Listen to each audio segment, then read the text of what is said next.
Assalamualaikum warahmatullahi wabarakatuh. Perkenalkan, kami dari kelompok 5 kelas HKIB yang beranggotaan dan saya sendiri Nova Indriani NIM 1119047 ataupun Melisa Erlina Vitasari dengan NIM 1119048. Kemudian Ismi Adi Nursalam dengan NIM 1119049, lalu Ismi Anita dengan NIM 1119052, serta Asifa Nadira dengan NIM 1119060 dan Salma Hafidah dengan NIM 1119071. Di sini kami akan menjelaskan materi dengan tema daluarsa. Apa sih itu daluarsa? Daluarsa ialah lewatnya waktu yang menjadi sebab gugurnya hak untuk melakukan atau melaksanakan hukuman terhadap seseorang yang melakukan tindak pidana. Dalam perspektif KUHP, bahwa pada dasarnya semua pelaku tindak pidana harus dituntut di muka sidang pengadilan pidana.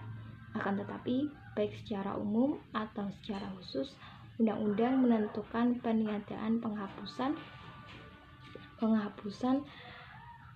terhadap hal-hal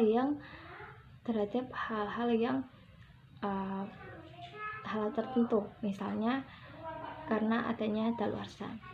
Hal ini sebagaimana ditegaskan dalam pasal 78 KUHP bahwa hak untuk menuntut pidana hapus karena adanya daluarsa.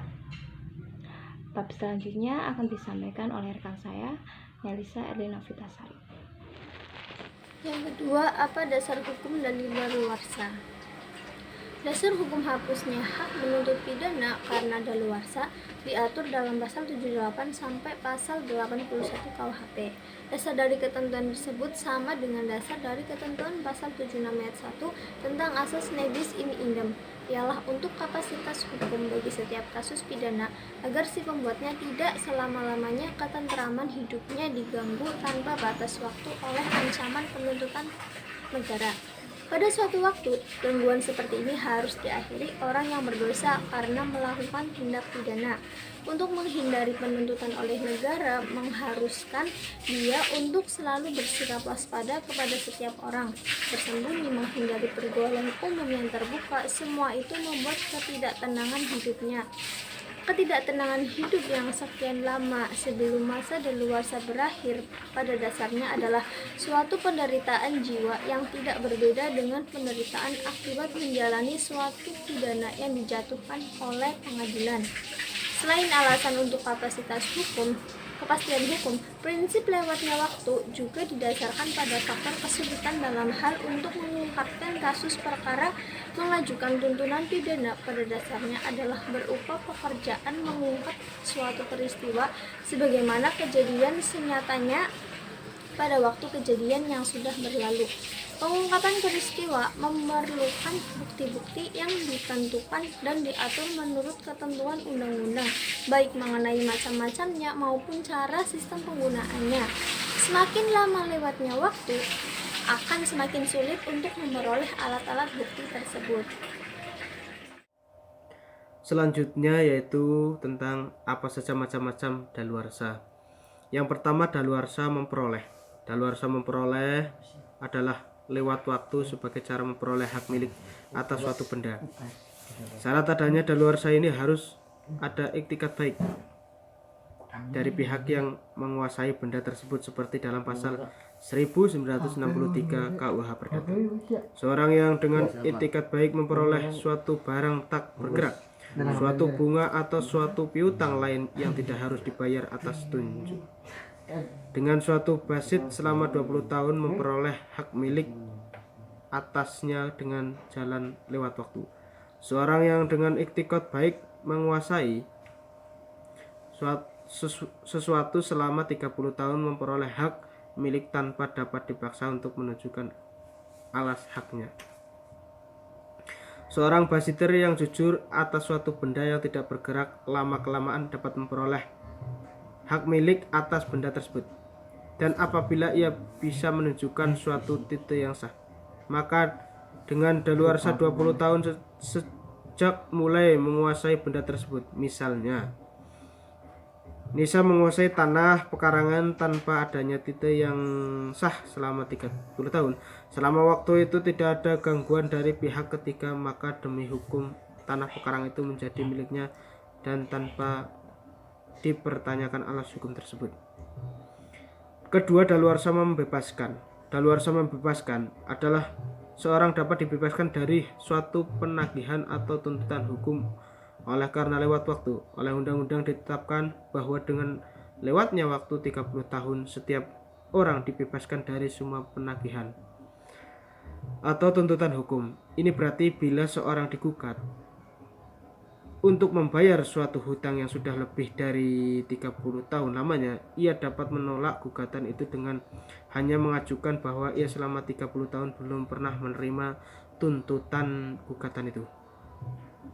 Pelepasan lewat waktu seperti apa yang dijelaskan pada pasal 1948 KUHP Perdata, yaitu pelepasan lewat waktu dapat dilakukan secara tegas atau secara diam-diam. Pelepasan secara diam-diam disimpulkan dari suatu perbuatan yang menimbulkan dugaan bahwa seorang tidak hendak menggunakan suatu hak yang telah diperolehnya.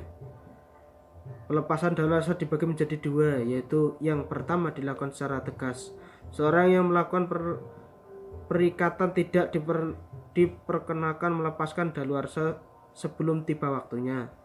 Namun apabila ia telah memenuhi syarat-syarat yang ditentukan dan waktu yang telah ditentukan pula, maka ia berhak melepaskan daluarsa.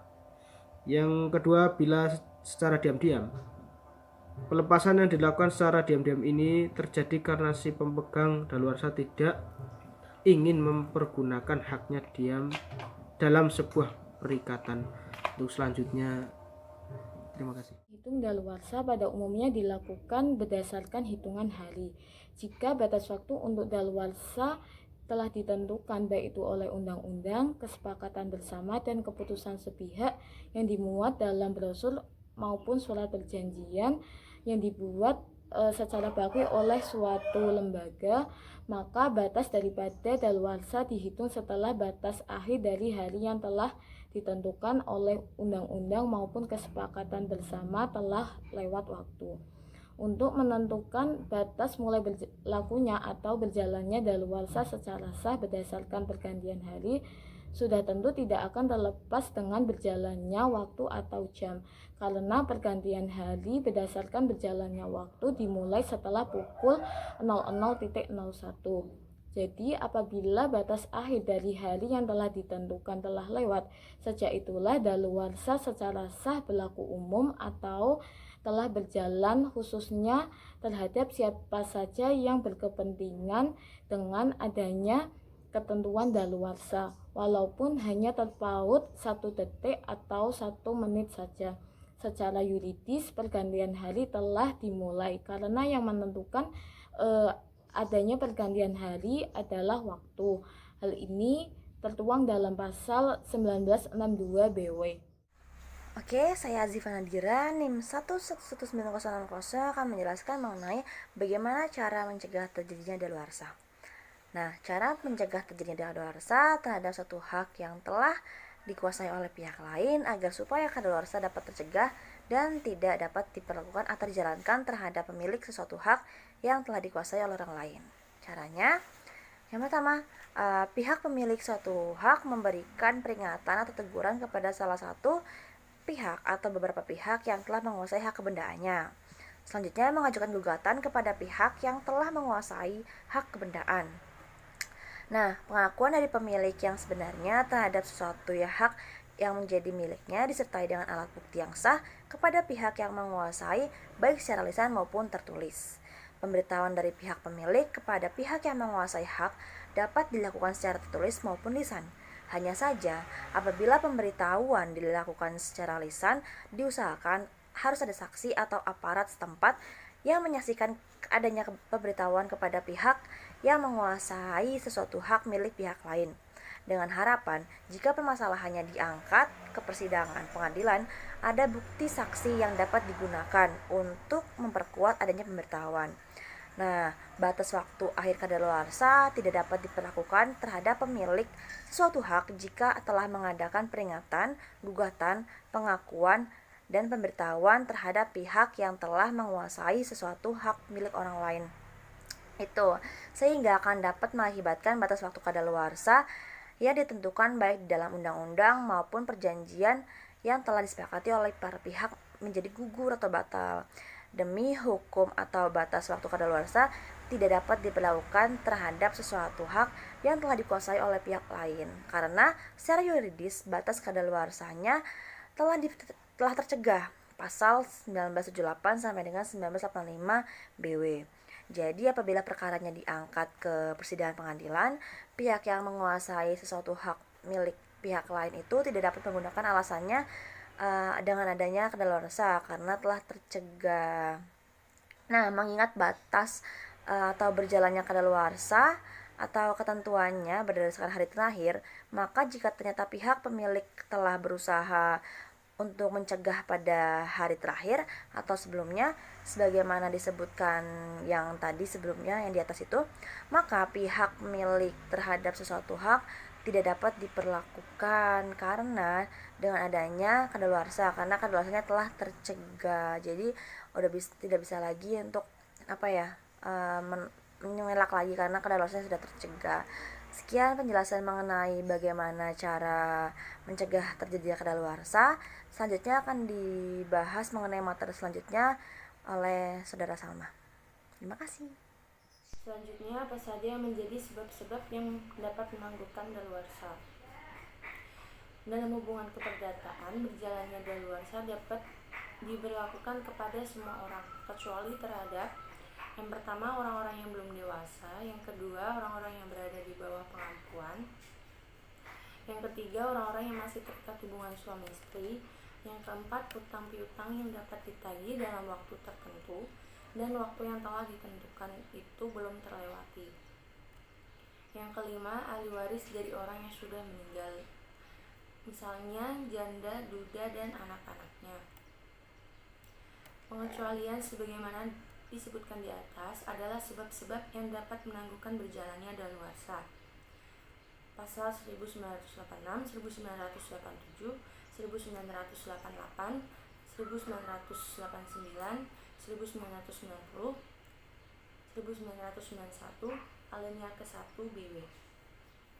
Tetapi terhadap harta warisan yang tidak terurus oleh para ahli warisnya, baik itu terhadap barang-barang bergerak maupun barang-barang tidak bergerak, batas daluarsa dapat diberlakukan dan atau dijalankan, meskipun para ahli waris masih sedang memikirkan tentang harta warisannya. Tetapi tidak ada usaha untuk mencegah berjalannya daluarsa, maka daluarsa dapat diberlakukan dalam pasal 1991 alinea kedua dan pasal 1992 BW. Terima kasih, cukup sekian. Kurang lebihnya mohon maaf. Wassalamualaikum warahmatullahi wabarakatuh.